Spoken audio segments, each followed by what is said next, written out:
On a normal night, this would be a great time to be fishing at the pier near the Sunshine Skyway Bridge in Central Florida, just south of Tampa Bay. But this is not a normal night, and this has been anything but a normal day. As you can see, the bridge is swaying strongly, closed down for hours as Hurricane Ian has made its way not only to the Tampa Bay area, but to southwest Florida on its way across the state. A historic storm that is definitely making its presence felt in Florida. Hey there, I'm Joshua Johnson. It's so good to be with you tonight as we follow Hurricane Ian on NBC News Now. This Category 4 storm made landfall this afternoon on Cayo Costa. That's an island off the coast of Fort Myers, kind of south of where the bridge was that we just showed you. Ian will go down as one of the strongest hurricanes to hit the lower 48 states. The National Hurricane Center reported sustained winds as high as 150 miles per hour. That's just shy of Category 5 status. So far, we've seen 12-foot storm surges, leaving some homes practically underwater. 2.5 million Florida residents are under evacuation orders, and Governor Ron DeSantis says more than 1 million people are without power. We're keeping an eye out for all of the latest developments on the storm and some of the issues with power around the state. We want to begin with some of our reporters, including in the Tampa Bay area. NBC's Ellison Barber is in Tampa now and should be joining us live. Ellison, what do you see where you are tonight? All right, we're going to see if we can get Ellison Barber back. Let's give her just a second to get connected. As you can see, the conditions, this is what it's been looking like throughout the day. And of course, as night has fallen, we've been dealing with a number of power and communication issues, the kind of thing you have to plan for with a storm like this. That's a good place to bring in one of our guests who's going to guide us through this hour, Craig Fugate, who is the former director of FEMA in the Obama administration and was also the head of Florida's Department of Emergency Management under Governor Jeb Bush. Mr. Fugate, it's almost appropriate that our first shot for Ellison Barber goes up and then it goes down. There's just a host of things that have to be dealt with tonight after night has fallen and as Florida gets ready for Ian to continue to walk across the state. What do you make of how the state has handled Ian so far? Well, again, the message for evacuation was given early. They're gearing up a lot of response. And this storm's still impacting, and it hasn't even gotten to some parts of the state. We're looking at really some record-setting flooding. I'm up here in Gainesville. I just lost my internet. Wind's picking up. We won't get the damages we've seen down there. But this will be an impact across the peninsula. So Florida has already asked for help from other states. They've asked help from the federal government. And as soon as conditions permit, they're going to start doing the search and rescue. But this storm's not over, and there's a lot of Florida that hasn't been hit yet as this storm moves across the state.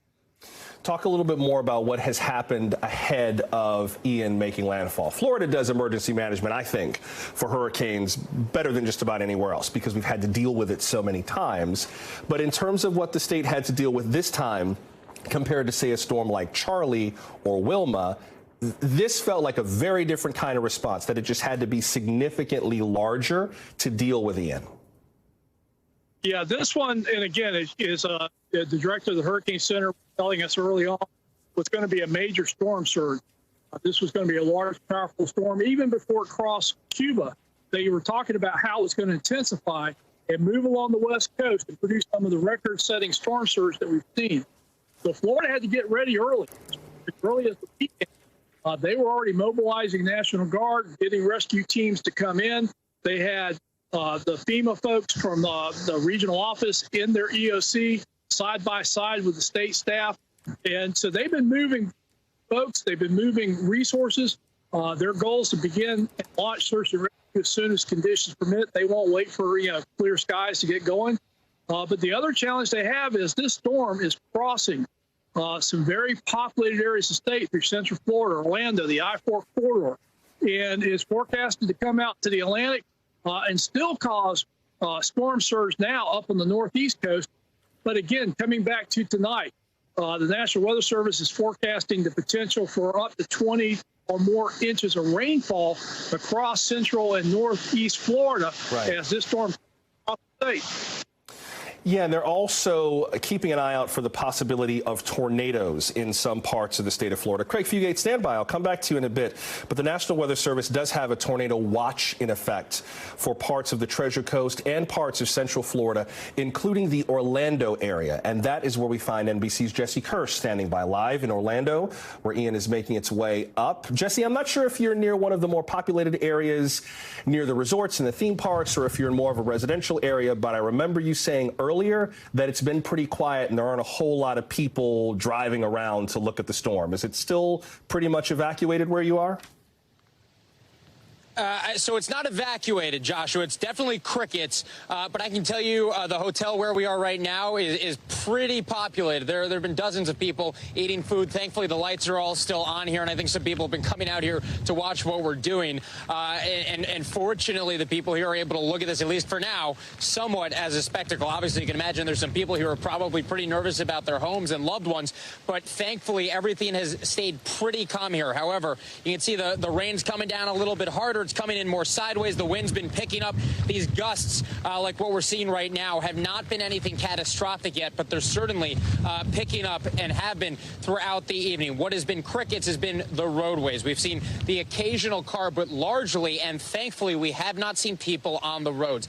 And that was the biggest heads up that we were hearing from officials earlier in the day. By 2 p.m., they wanted the roads empty here in Orlando, and largely people have been abiding by that. And I can tell you from personal experience that our massive SUV, which we've been riding around in and we always take into these kinds of storm zones, our massive SUV was wobbling in a couple of these gusts. So you can imagine what it might do to a compact car or anything for that matter, driving at a high speed on a highway or anything like that.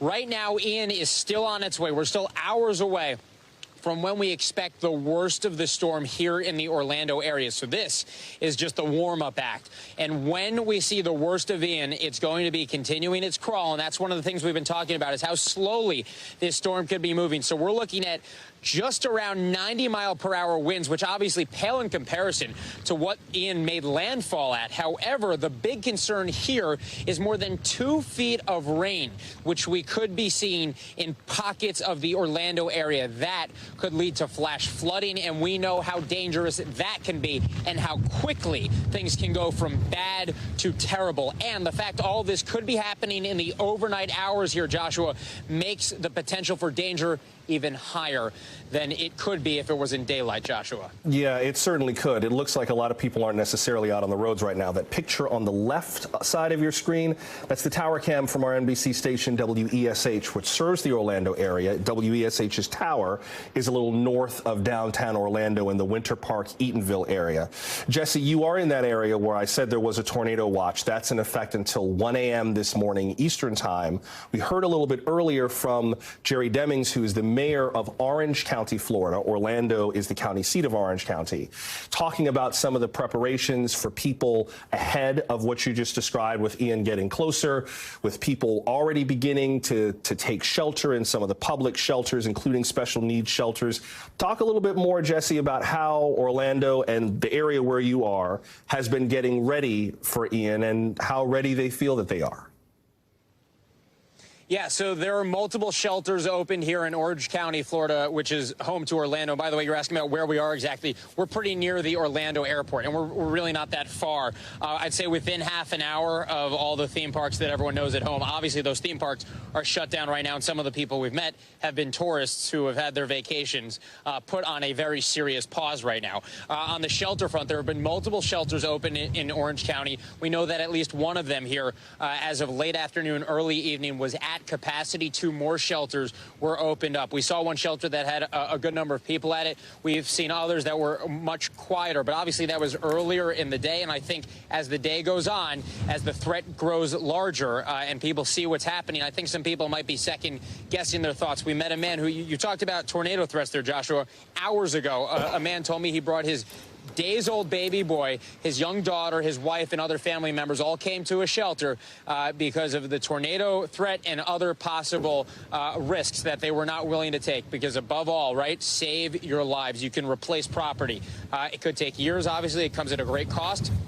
but you can't replace life. And I think that's something, right, that we cannot stress enough. And so officials had hoped people would seek shelter, especially people living in mobile homes. So that was a push being made by officials. And this is probably right now, Joshua, one of the strongest wind gusts that we felt here in recent hours. And again, all of this is going on hours before the worst of Ian is expected here.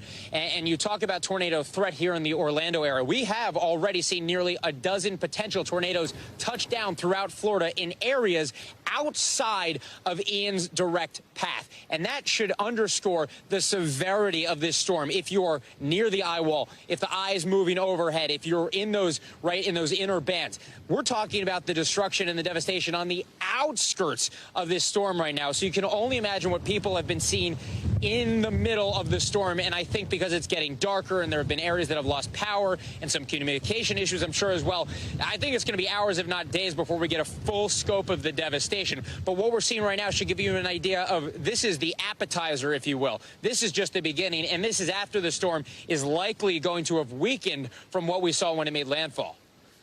Yeah, and Jesse, since you mentioned where you are, just a little bit more context. If he's near the Orlando International Airport, that would put him east of some of the big theme parks in Orlando. So if you make your way west from where he is, you run into the area where you hit the Universal Orlando Resort, and further down SeaWorld, and further down I-4 Walt Disney World Resort, and then in the other direction, Daytona Beach, which is part of the state that's also getting ready for Ian. So all of those are factors. And then all the people staying in hotels with Jesse and around him, vacationers, some of them maybe emergency workers, linemen who are waiting for the storm to blow through, hoping that things kind of work out as smoothly as possible. And then a lot of the east-west highways that take you from the coast to the tourist areas and back are still passable and are still usable for the recovery effort. Jesse, I know I got to let you go in just a second. We're kind of trying to keep making our way around the state, but have you heard from anybody who is looking what the next stage is, thinking about how they're going to do their recovery, business owners, residents who are kind of thinking about the next step in all of this? Or is everyone just kind of focused on getting warm and dry and away from the storm?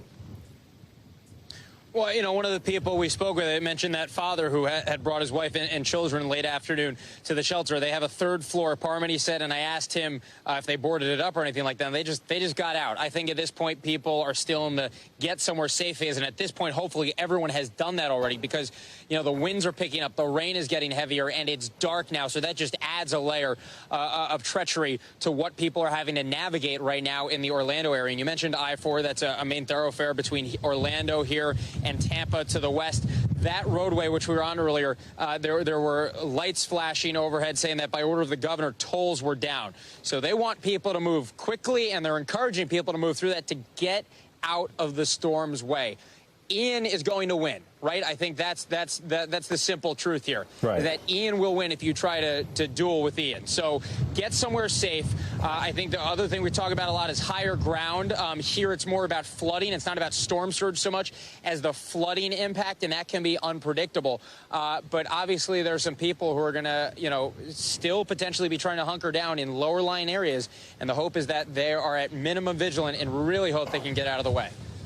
Yeah, well, it seems like at least some of the folks, again, we've got that view of Interstate 4 to the left from WESH, people staying off the roads in at least parts of Central Florida. I do want to note, though, for those of you who are watching, since some of you may be watching from Central Florida or may have loved ones in that area who are thinking about what they're going to do when Ian comes that way, there are, as we mentioned, the Orange County Mayor, Jerry Demings, held a press conference this evening, said there are shelters available in the area. It's not quite too late to get moving. It will be soon.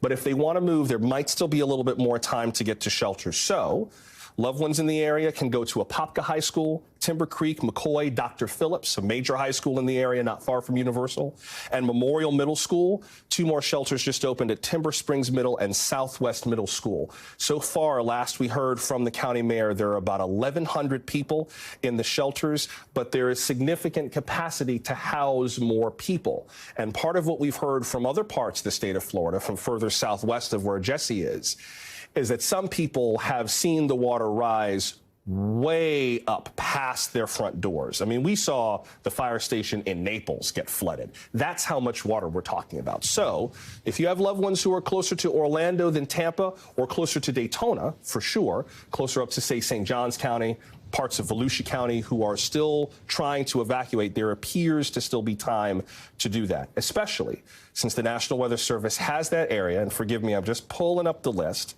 has an area in parts of the Treasure Coast in Central Florida where Jesse is that are under a tornado watch until 1 a.m. this morning, including Osceola, Orange, Volusia, Okeechobee, Seminole, Brevard, Indian River, Martin, and St. Lucie counties. They're in that part of the storm that tends to spin off tornadoes. We saw several tornadoes yesterday. Thankfully, haven't seen any in the last day or so, but that could change very quickly. Jesse Kirsch, I don't know if you're still with us from Orlando. I think you're still with us, connected out in the storm. Yep, yeah. Go ahead. And I'll just add this for this final point, Joshua. We talk about the flash flooding. It's exactly that. It comes in a flash. And I can tell you from covering different flooding in another state in recent months that I can't tell you how many times we hear from people that they looked outside and by the time, they might have had a chance to go, it kept rising. The time to move, if you're going to move out of the way of flooding, it is not as you see it developing. It's when we're telling you it's coming. But that said, obviously, conditions are deteriorating here rapidly, and certainly when it gets dark, it gets more dangerous. But I just wanted to emphasize that point about flash flooding, that, it can go from terrible to impossible in moments from what we've heard from survivors of flooding in other situations. Exactly. And I wouldn't be fooled, for those who are watching this and thinking, well, he's inland. He's not near the coast. Flash flooding can happen in urban areas as well, depending on what drainage and wastewater are like. I've been through more than a few storms where all of a sudden some no-name storm became 4 feet of water in the driveway. So this is a very real, very excellent concern. And we're looking at more at 30 inches. Yeah, exactly. And we're looking at 30 inches potentially in parts of this area. Exactly. Thank you, Jesse. That's NBC's Jesse Kirsch joining us now from Orlando, Florida. Please do stay safe.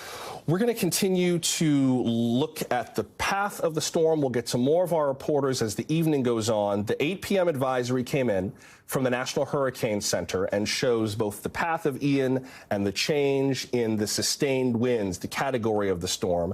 Meteorologist Samara Theodore is here with the very latest on Ian, where it is and where it's headed. Hey, Samara. Hey, right now we are tracking Ian. I actually want to take a moment before we look at the path, Joshua. I want to talk about what you all were just speaking on, and that's the flood threat, because this is relatively new. We now have not only a flash flood warning, but a flash flood emergency that has been issued for the area in red here. So from Fort Myers up to Sarasota, they have a flash flood emergency. And what we've seen already, 12 to 19 inches of rain has already fallen in parts of this region, and they could see tons more. We're talking upwards of 2 feet of rain by the time it's all said and done. But like you said, flash flooding, it happens in a flash.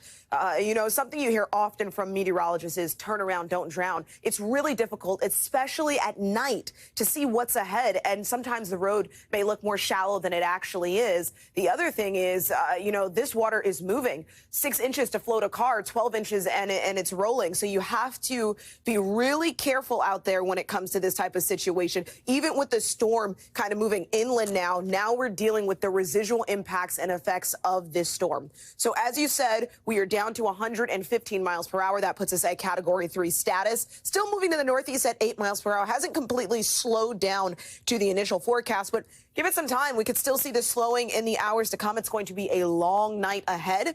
Here's a look. We have an extreme wind warning that's been issued for Arcadia and Sebring. No wonder they are seeing a flash flood emergency. That color, that pink right there, that is very heavy rain. When we got the deep reds coming down, we are seeing very heavy rainfall right now in Sebring, just north of Arcadia, and out towards areas just to the east of Venice. Okay, so here's a look at some of the rainfall totals we've received. In Punta Gorda, 17.29 inches of rain thus far. In areas like Ding Darling, just over 8 inches of rain. Look at Sanibel coming in at 6.87 inches of rain. But you know what? You have to keep in mind that they experienced some extreme storm surge. So you get that much storm surge and then even just 6 inches of rain. That's really adding insult to injury. And then the winds. Cape Coral, 140 miles per hour we have clocked. And I'm sure these numbers are going to go up, and we're going to see more as we head throughout the coming hours here. But for the remainder of the night, we will be seeing hurricane-force winds in central Florida. Orlando, we could see winds as high as 89 miles per hour. This is going to be downed power lines, structural damage in a lot of spots. And then the forecast. Let's talk more about that. So I missed a few pause points here.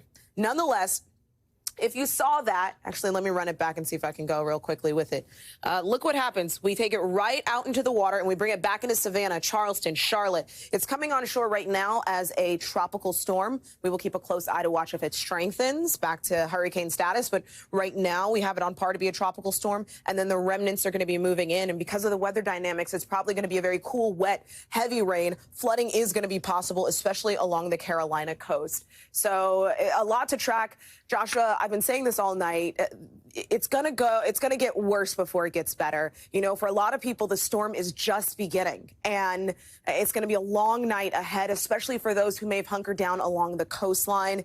We're still dealing with the storm surge. It's the residual impacts that come after a hurricane that really add that punch. It will indeed. Thank you, Samara. That's meteorologist Samara Theodore. We'll check in with you a little bit later as the evening goes on. We're also working to check in with some of our reporters. Night has fallen. Communications are challenging. We're trying to get pictures from Southwest Florida of the devastation that Ian has already wrought. We still have Craig Fugate with us, who will give us some more context about the emergency response. We'll also speak to a hurricane scholar about the nature of this storm and what it tells us about the kind of risks that we face. Lots going on a very busy night, very scary storm, but we got you. We'll give you the latest as we get it. You're watching live special coverage of Hurricane Ian from NBC News.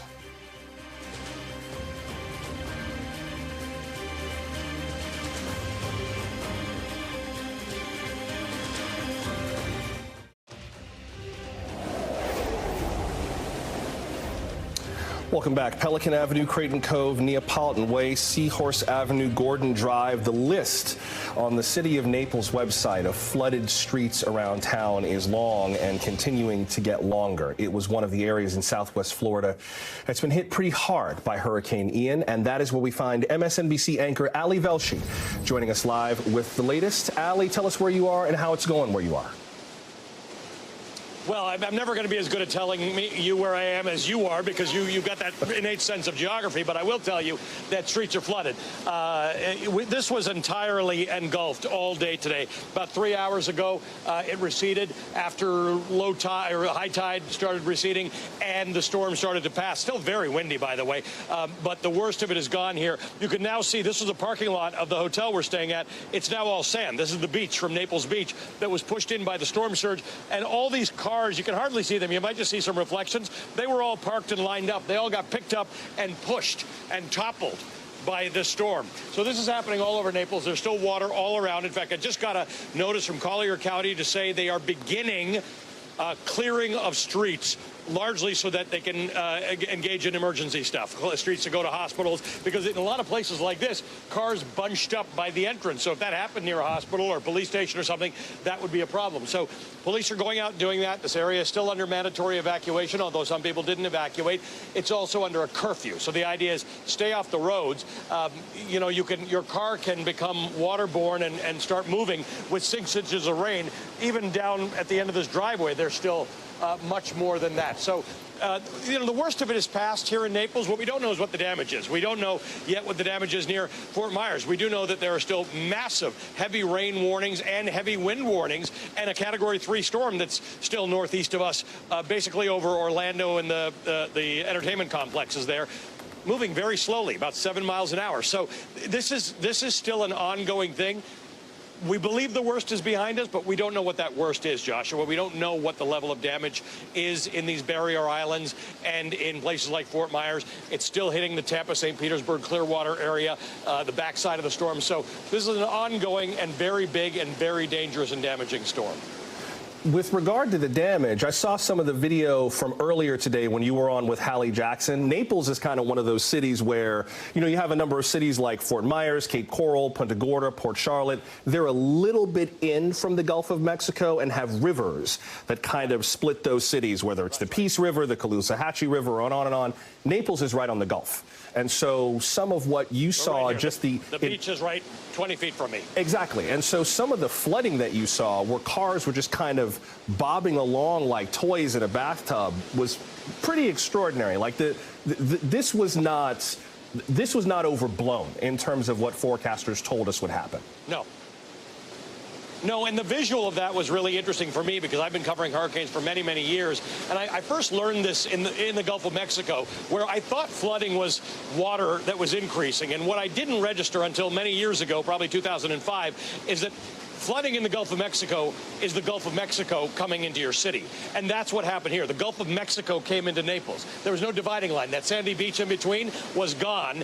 And this was waves and surge in which these cars were bobbing. And it was really interesting to understand that's not water that you can fight. We don't necessarily, if you don't experience it, you don't know how dangerous flooding can be. This is rushing seawater from the Gulf of Mexico that was overtaking cars and homes. And some of it's still behind me, and much of it is still to my northeast. Once it gets over Orlando and stuff, it's a windstorm, and that's very serious, and it's not seawater. But this was the Gulf of Mexico engulfing a place like Naples, and that's still being dealt with as we speak. One more question before I got to let you go. I'm hoping the answer is no, but I know that Collier County has instituted a mandatory curfew from 10 tonight to 6 tomorrow morning. Yes. There have been some reports in Lee County of some law enforcement issues. There was at least looting in one place. You haven't heard of anything like that in Collier or in Naples yet, have you? No, but Lee County's 911 calls, many of them are coming to Collier because Lee County is overwhelmed.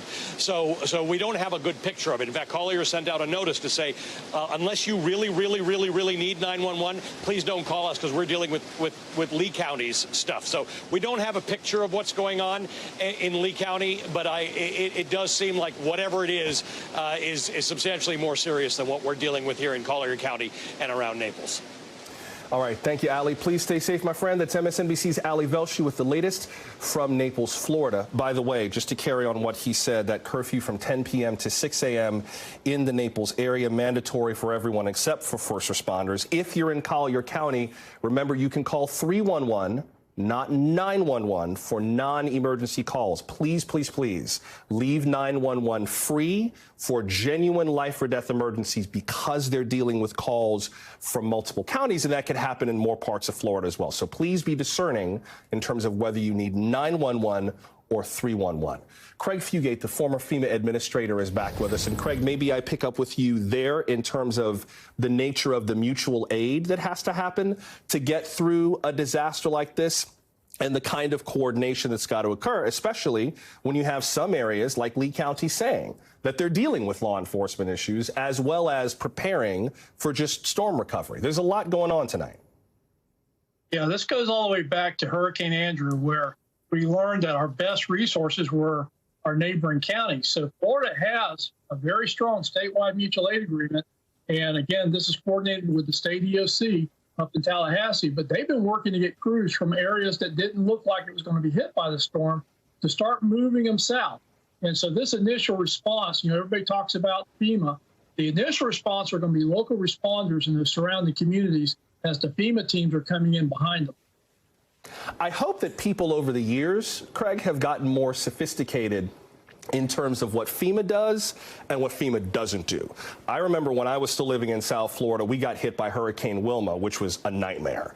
And there were a lot of people who had to kind of learn for the first time that you are responsible for having a certain measure of your own emergency supplies. You're responsible for having, a gallon of water per person per day. You got to be able to fend for yourself for possibly up to 3 days worth before FEMA's resources can really get street by street and house by house. How optimistic or pessimistic are you that Floridians get that and prepared properly? Well, there's a lot of people that moved to Florida since those hurricanes that haven't been through it. So they're going to be learning again. But I think FEMA does a much better job communicating. The other thing is we work very close with the private sector. If you remember back in Wilma, one of the success stories were how many of the big boxes were able to get open. And so one of the things we learned at FEMA was don't compete with the big boxes, figure out who can get open and who can't. And that's going to really depend upon damages. But this is it's going to be a complex response. And again, right now, we still are going through the storm. We still got people in harm's way. But as you heard, the county and the local officials are starting to get those roads open so the search and rescue teams can go to work tonight. And as conditions improve and it's safe, more and more teams are going to pour in the area. Focus will be on search and rescue for the next day or so. Since you mentioned businesses getting back open, I know that you've been asked about this 1,000 times, but you are credited with creating this Waffle House Index as a sign of how businesses are doing and how a community is doing in terms of its ability to kind of get back on its feet after a storm. And it occurs to me that not only are there a lot of new Floridians in the state now, COVID certainly brought in a whole lot of people to the state of Florida, but this is also a busy time in Central Florida. The theme parks are packed. It's spooky season, so there's lots of Halloween events going on. Some of the hotels, including at least the ones that I know of around the Universal Orlando Resort, are all full with people who are having to be taken care of here.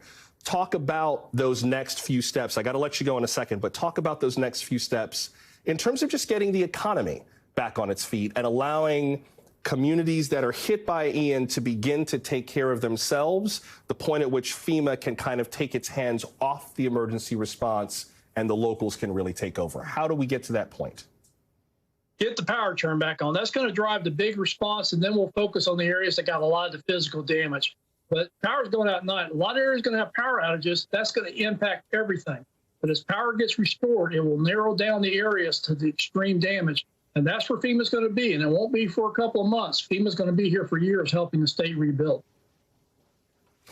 Craig Fugate, former FEMA administrator and former state emergency management director in the state of Florida. Appreciate you making time for us tonight. Thank you very much. Before we pause, one quick bit of news we got from NASA. You may have heard that the Artemis rocket was rolled back into one of the vehicle assembly buildings ahead of Hurricane Ian. Now we understand that because of Ian, the Crew 5 mission to the International Space Station is also being delayed. That's being delayed to no earlier than noon on Wednesday, October 5th. So a great number of plans up and down Central Florida, from the theme parks to the Space Coast, are being affected by Ian. So are our communications with our crews. Certainly hope we can get more of them back online. We'll try to get in touch with them as well. We'll have more on Ian's path, and we'll keep getting you the latest analysis on Hurricane Ian as we continue tonight. Stay with us.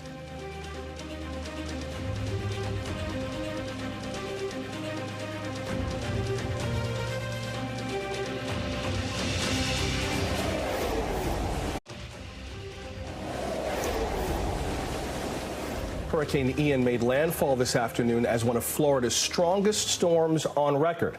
Check out just how strong it was when the Weather Channel's Jim Cantore stepped into the winds in Punta Gorda. Just came flying by. All right, you know what? I think I'm just going to come in here for a second. That's what happened to Jim Cantore. We will hope better for NBC's Steve Patterson. He joins us from St. Petersburg, Florida, along Tampa Bay. And Steve, a lot of downtown St. Pete is right up on the water, including the St. Pete Pier. I imagine that the storm surge or just the wind and the waves have been intense all day long. You know, it's the funniest thing, Joshua. It's quite the opposite, actually. The surge is a reverse surge. Now, that's a term you may not have heard. What happens is the storm that was generated was so powerful that it actually pushed some of the bay out toward the Gulf of Mexico. So all day we've been seeing these crazy images of people literally standing in the Tampa Bay. The problem is what goes up must come down, right? That surge is going to have to come back at some point. So it could lead to anywhere from 4 to 6 feet as we progress through the night. We are starting to get some of the brunt, really, of the storm hitting St. Petersburg as we speak. The wind, the rain really picking up over the last few hours. I almost just lost my hat there. And as this continues, we won't know what the true damage of it is until the sun comes up. That's the real danger, is the brunt of it coming overnight. So I spoke to the mayor yesterday. He says utility crews, obviously there are about 40,000 linemen in the state ready to do some work. Some of them are at my hotel, which is in the safe zone about 20 minutes from here. He said those crews, along with squad cars, will be checking this area, going almost street by street to check for, one, obviously to find out if anybody is trapped and needs any immediate assistance. That's something that is so dangerous to do right now. Two, to see if there are any down power lines, any fires that have been started, but three, to check and see spot flooding, flash flooding, down trees, down power lines. That's what we expect when we wake up in the morning. If that surge does come in, you can combine that with the deluge of rain that we're expected to get over the next few hours that we've been getting for pretty consistently the last few hours, to the possibility of a pretty disastrous flooding situation, especially in low-lying areas, which this entire bayfront is essentially made up of. So a dangerous situation that we're still heading to on through the night. The wind, the rain, still picking up as we speak. Joshua? Now, Steve, just clarify for me, are you on kind of more the Gulf side of St. Pete, or are you on more, you said the Bay side, more the inland side near downtown St. Pete, right?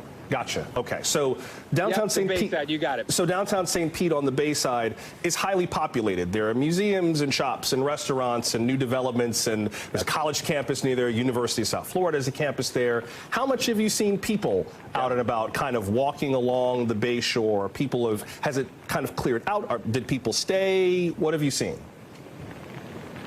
So two kind of anecdotes from that. Now, I'm on the pier. So along the pier, you might imagine the locals who have decided to ride it out get the idea that they want to actually see it in action. They've probably seen it on TV. They've probably seen me here. They've seen the tide. So we've seen a lot of people, as dangerous as it is, come to the pier, take photos, walk around, but that's handfuls of people. When you drive through St. Pete, downtown St. Pete, to those beautiful shops and businesses that you were mentioning, it is a complete ghost town. And speaking again to the mayor, he said that most of the people have heeded the warnings. So if they aren't hunkering down, they left the area, which is something, in messaging that they wanted to get and hammered into the people over and over again, that, you have to either clear out or, put your feet down and say you're going to stay. Coming in or out at this point, it's not an option. Joshua? Well, I'm glad to hear that a lot of people have decided to leave, even though a few of them have stuck around to watch what you're doing. I'm glad to see that most of them have kept well back, especially from the pier. Thank you, Steve. That's NBC Steve Patterson reporting for us tonight from St. Petersburg, Florida. We have much more coverage just ahead. We're so glad you're with us tonight on NBC News Now.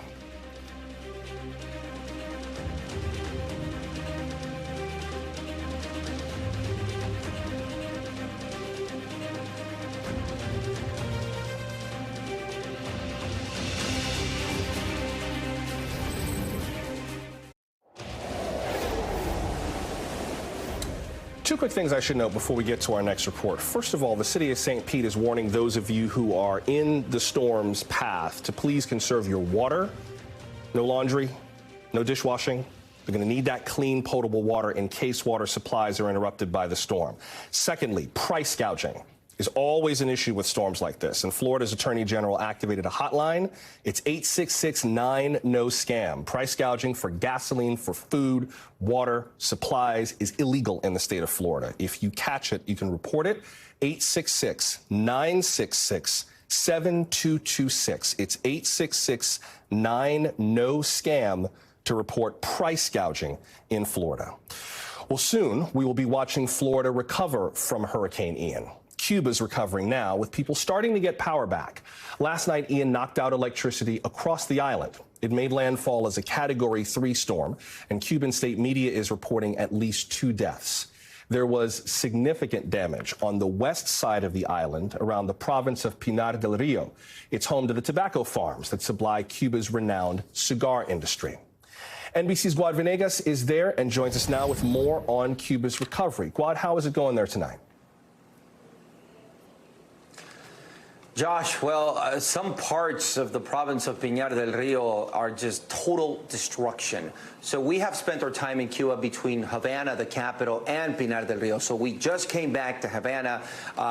By the way, there's reports that the power is coming back to parts of Havana. We just drove into Havana as the sun was settling, and it just looks dark. We've seen some light in government buildings and some of the hotels that have generators, but as you can see behind me, it is dark in Havana. So some reports have come in that they're trying out certain sectors of the grid. As someone who's not an engineer, I might not understand how it's happening, but what I do know is that the city still looks dark. Now, the province of Pinar del Rio, the most affected, where we spent the day today, it looks in some parts apocalyptic. That's the way people had described it on social media. And when we finally arrived today, which it took hours to get there, there's trees, there's electric poles, there's cables, there's just total destruction as you approach that province. We were able to make it into the capital, and it's really when you go into the rural areas that were most affected, that's where it becomes very complicated to get in. So we saw homes, we saw tobacco houses that are used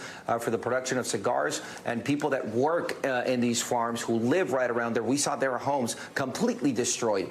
We couldn't even make it to the area that they told us had the most damage. As we were driving, we couldn't drive anymore, and we were surrounded by dozens of homes that were completely destroyed, and people going through the wreckage trying to pull out materials so that they could use the metal or whatever they could to repair some of the homes in the area that still had enough structure to put on a roof again and be able to sleep there. So that's the situation that a lot of the people in Western Cuba are in right now. Now, there's 11 provinces, there's 11 municipalities in this province, the most affected. And just so you have an idea, Josh, we got preliminary numbers from one of them, Viñales. This is a municipality inside of the province of Pinar del Rio of about 29,000 people. The numbers from the state say, preliminary numbers, that 48% of the homes of 29,000 people were affected. So half of the people are in homes that were affected. They're telling us that 90 tons of food were destroyed, produce food. We're talking rice, beans. Mind you, this is a part of the country where a lot of the agriculture takes place. And in a place like Cuba, where there's a shortage in food, it's very meaningful to lose 90 tons of food. They also tell us that 25,000 chickens were affected, 40,000 eggs destroyed. I mean, these are the essential food items that Cubans rely on a day-to-day. So as we were there and we talked to people, a lot of those that lost their homes told us, I don't know what I'm going to eat tonight, and I don't know where I'm going to get water from. So this is what's happening right now in Pinar del Rio as people try to recover from this hurricane, Josh. Thank you, Guad. That's NBC's Guad Venegas with the latest on the recovery from Hurricane Ian in Cuba. Let's get some more context on Ian from an authority on hurricanes. Stephen Leatherman is a professor of Earth and Environment at Florida International University. Professor, welcome. It's good to see you again. My pleasure. What do you make of Hurricane Ian so far, both in the context of what we expected from this hurricane season and the way that Florida's climate has been changing over time and the way we're rethinking what a normal hurricane season looks like? What do you make of Ian? Well, this is a very big storm in Category 4. It was almost Category 5, as you know. It had been just a few miles an hour higher, so it was a large 4. And the other thing is, rarely do we see these hurricanes coming ashore on the southwest coast of Florida.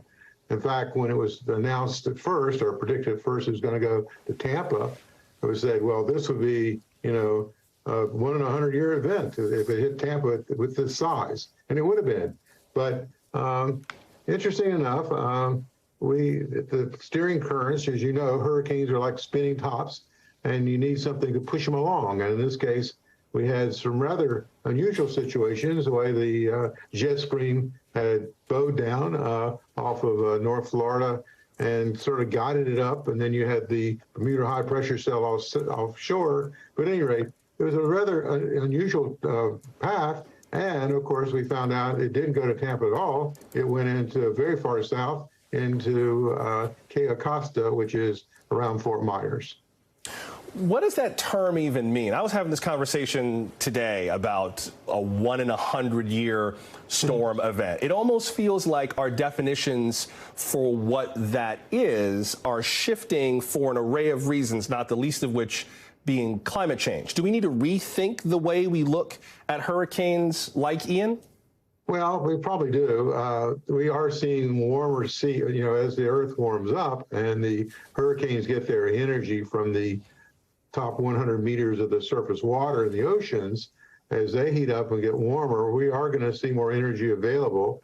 And so, we can expect slightly stronger storms. And some people say, well, it's only slightly stronger. What's the problem? Well, you have to realize the damage, the wind damage, is proportional to the wind speed to the third power. So a little bit bigger hurricane in terms of wind speed is a lot more damage. Before I have to let you go, Professor, what about the coastal erosion that may come from Ian? A lot of the cities that are affected by this, Port Charlotte, Fort Myers, Cape Coral, Punta Gorda, and others, sit right along rivers, the Peace River, the Caloosahatchee River, and others. How much do we have to think about the future of these coastlines after a storm like this before we go? Well, I think we're most concerned, that's true about the rivers, but I think the biggest concern is on the ocean, because we have a lot of development in Sanibel Island and Fort Myers. They have wonderful beaches down that way.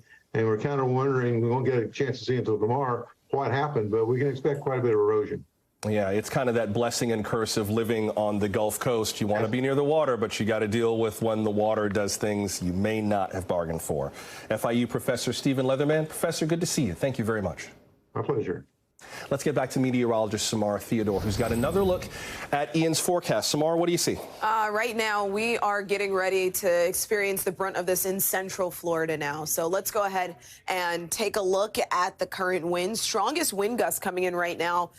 We've had some recorded wind gusts reaching 140 miles per hour out in Cape Coral. Naples, 112. Punta Gorda Airport, 124 registering there. And that has caused so many power outages. As you were talking about that earlier, this is going to be the case with the strongest swath of winds stretching from Sarasota and Fort Myers all the way through areas like Arcadia into Orlando and then Daytona Beach. They could be without power for hours, days, even weeks in some isolated areas. This is really going to cause extensive communication issues. But on the forefront right now, we are tracking this flood threat. So, the storm came in, it started to move in. Now we have a flash flood emergency. And this is very, very dangerous. Flash flooding happens quick. It's now nightfall, and we've already seen 12 to 19 inches of rain in some of these areas, as you'll see in a moment here, and they're expecting double that in some regions. So we are at least the 12-inch on the lower end of that spectrum. So we could see anywhere from 20 to 25 plus inches of rain on top of storm surge. So that doesn't help at all. Again, that's for areas like Port Charlotte, Arcadia, out towards Sarasota, just outside of Sebring, just missing Sebring, but still, I'm sure there's heavy rain out that way. Again, flash flooding emergency is a very dire situation that happens so quickly, and you really can't tell when you're driving, that late. It's hard to see the road in front of you, and you think it's more shallow than it actually is. All right, so here's a look at some of the rainfall totals. Punta Gorda, 17 plus inches of rain already. We've still got rain coming down out that way. Lehigh Acres, just around 14. Northport coming in at 13 inches. And even in Sanibel, where we may not be seeing some of the higher totals at the moment, they'll still receive rain. And they've also received some devastating storm surge down on the barrier islands. Here's a look at the radar. So now we see the severe weather threat has shifted to the East Coast. Yesterday and the day before, we had tornadoes popping up all throughout southern Florida, in Miami. And remember, we say this all the time, it's that right upper quadrant of a hurricane. And if you were to divide this into quadrants, it's relative to the direction the storm is traveling. And you can see here, that's going to be pushed where we get all that wind shear in some of those storms out there. We're going to see that threat for tornadoes from Fort Pierce up into Melbourne, even farther north. So this is also a situation that we're monitoring. So there's a lot of moving pieces with this. The entire state of Florida right now feeling some level of impacts, whether it's just some rain out towards to the moving into the panhandle eventually, some light rain, or as you can see, devastating conditions into central and southern Florida. Joshua? All right. Thank you, Samara. That's meteorologist Samara Theodore with the latest on the storm's track. NBC's Ellison Barber is in Tampa for us now. That's where we had intended to start the hour. We do have her now. And Ellison, before I come to you, you've been dealing with power going on and off. I tried to check to see how many people still have power in your area, and TECO's website is slammed. And earlier tonight, there was a moment that might have been connected to some of the power issues that we've had tonight. Watch. Jesus. That just exploded. Yeah, that was earlier tonight. Looked like a transformer, I think, that just popped. How are things now? Yeah, that's what we thought happened too. We heard the explosion, saw the sparks. It was incredibly startling to be on the ground and to hear that. And there was an apartment building nearby that is just, except for what seems like emergency lights in the hallway, is now completely dark. Look, a lot of people in Tampa, they are looking at this weather, the rain, the wind, and they're saying, hey, this is not at all as bad as we were expecting. The hurricane turned a little bit. They are probably feeling a little bit like they can breathe a sigh of relief. But officials in this city, while they're saying they do feel like they might have gotten lucky here, they're still saying, hey, there is a lot of different broad impacts that are going to happen outside of the cone of this hurricane, from power outages to just so much rainfall that it leads to flooding, to still the potential in this area for storm surge. So they're hoping that people still recognize the severity of this situation, even though the exact tract of Hurricane Ian has shifted some at this point. One of the things here that is still a concern is storm surge. We've seen images down along the Bay Area where it's pulled back entirely, the water. It's what's known as reverse storm surge. Tampa police, they sent out a notice tonight saying, hey, we have noticed a lot of people going down there to sightsee. Do not do that, because eventually that water, that has to come back. And they're still expecting the possibility here, they say, of catastrophic storm surge. So they're hoping people who are in the areas, particularly those lower lying areas where they were under mandatory evacuation orders, that if they did not leave, they stay put, because there are still so many things that could happen here. One thing, though, looking ahead, they are already making some plans within Tampa to try and assist nearby areas further down the coast should they need help. The airport over here, we were there earlier today. It's totally shut down, but they say they are already in touch and coordinating with the National Guard to potentially have a flight hub there for the National Guard, so they can then deploy resources further down the coast. Joshua? Yeah, you mentioned Tampa PD. I was just looking on their Twitter feed. They have a video of a traffic light that came down right in front of a squad car in Ybor City as they were out on the road. So there are live wires down in Tampa right now. I got to let you go in about a minute, but it sounds like people have mostly been staying at home, inside, staying out of the storm. Yeah. It seems like it. I mean, in the days leading up to this, we met quite a few people at gas stations who said they are lifelong Floridians, lived in Tampa for a decade, have never evacuated the storm, whether they've lived here a decade or lived here 30, 40 years, but they were this time because they were taking the possibility of storm surge so seriously. And one thing to keep in mind is the role that climate change is playing in all this, because in Tampa, you look at the sea level and it has risen 8 inches since the late 1940s. So all of that contributing here, all of it hopefully making people take it more seriously. And we did encounter a lot of people saying, hey, this time we're evacuating. We'd rather be safe than sorry. Joshua? Got it. Thank you, Ellison. That's NBC's Ellison Barber with the latest from Tampa. All right, we're coming up on the top of the hour. A few things to remember. Treasure Coast and Central Florida, you are under a tornado watch until 1 in the morning. Conditions are favorable. Please keep an ear on your weather radio, your local station, that'd be WESH or WPTV. Please keep an ear out for that. Remember, we're going to report price gouging in the state of Florida at 866-9-NO-SCAM. The penalties are pretty severe in the state of Florida for price gouging these days. 866-9-NO-SCAM. And stay off the roads. If you call 911, they're not going to come get you till the winds die down and it's safe to help you. You can use 311 to report non-emergencies. If you call 911, it's just going to be put into a queue and they will come deal with your emergency when they can. This has been quite a storm. We're so honored that you made time to spend some of it with us and trust us for some of your information. Until we meet again, I'm Joshua Johnson. Thank you so much. Please sit tight. Our special coverage of Hurricane Ian continues here on NBC News Now.